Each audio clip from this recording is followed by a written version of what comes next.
600 then.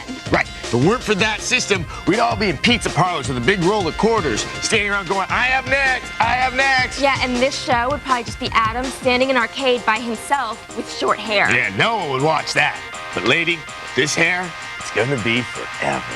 So what will Atari's legacy be in the distant future? Like in 2001?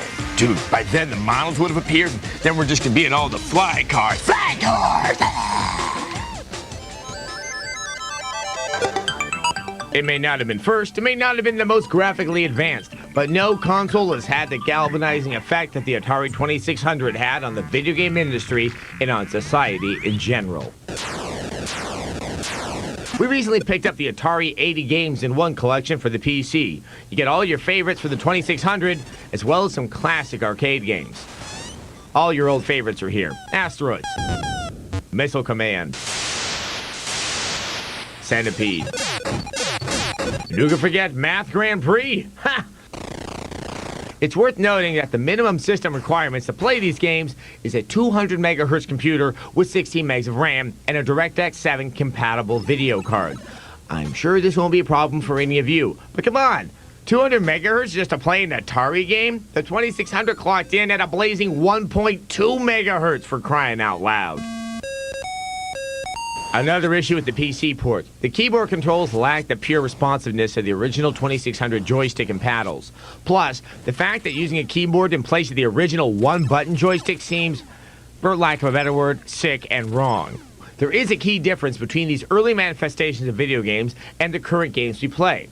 Beyond the obvious graphical improvements, beyond the advances in cinematic storylines. Simply stated, most early video games were impossible to win. There is no princess to rescue. No matter how many aliens you blast, asteroids you destroy, or missiles you shoot down, they just keep coming. Faster and faster until you eventually succumb to the soothing caress of death. So perhaps the most devastating effect video games have had on our society stems not from bad-on-hooker violence or gravity-defying breast physics.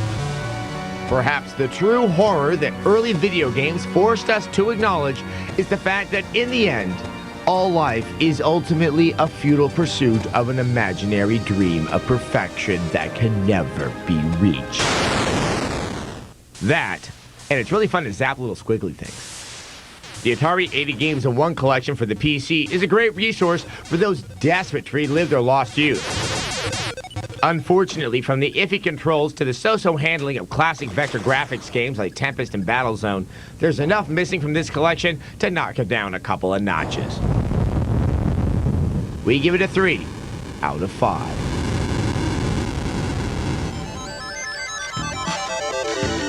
Wow. And I thought Dust in the Wind made me contemplate my own mortality. But it's got nothing on Missile Command. Totally.